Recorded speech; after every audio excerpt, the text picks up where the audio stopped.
Did America really land on the moon in the 60s? You'd have to be living under a rock to not have heard the conspiracy theory that the whole thing was actually in fact staged. That's where this movie comes in. Let's talk about it.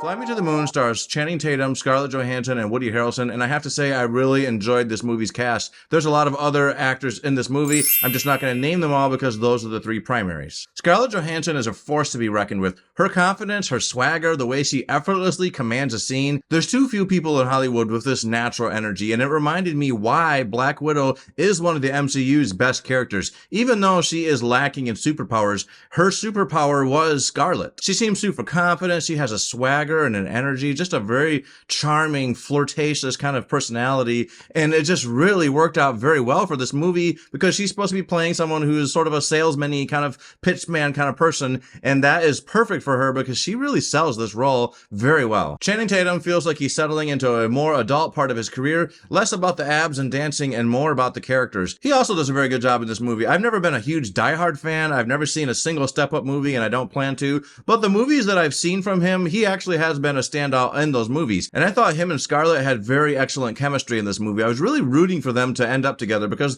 there is some romantic vibes going between them. And of course that had to be part of the story because this is Channing Tatum. You don't bring in a heartthrob with a body like that and a personality like his and not have some romantic vibes going on.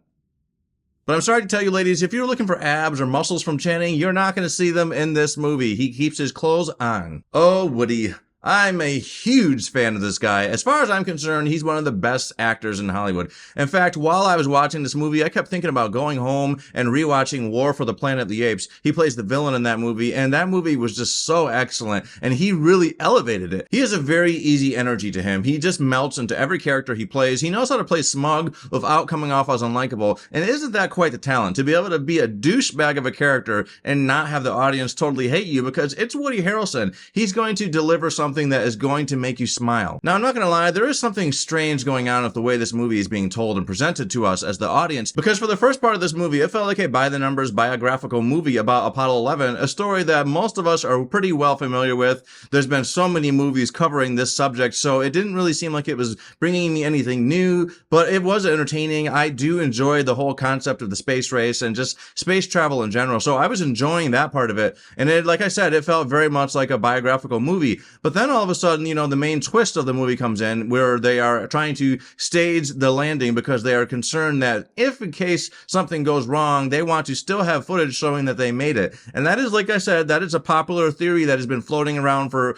who knows how long now, and who started it, who knows. I have to imagine that it has to be kind of an unpopular theory, and as a result, that's going to make this movie slightly unpopular with people who have actually worked in NASA or people who were involved in that actual process because they might tend to take offense at the idea that they didn't really do it. I feel like the marketing for this movie made it seem like this is going to be a comedy, but I don't think this movie is nearly as funny as they are making it out to be, especially when it comes to the whole faking of the moon landing. Yes, there is some very good actors. The guy from Community, the principal or the dean or whatever he was. I cannot accept that. They will shoot you.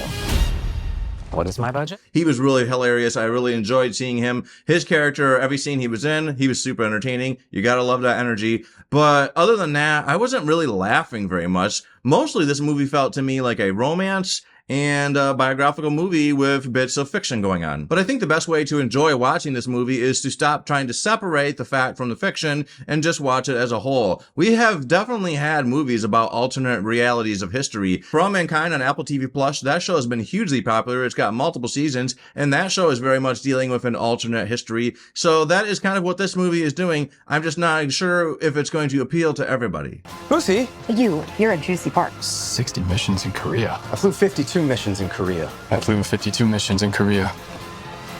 How's that? What? I would say that this movie is a very easy watch. This isn't very heavy. There's no high stakes in this movie. Although I guess you could argue that the idea of landing on the moon is pretty high stakes. But in terms of like other kinds of movies, this is a low stakes kind of movie. And I really enjoyed the chemistry between Channing Tatum and Scarlett Johansson. I was really rooting for these two to get together. They were just so cute. They just looked so cute.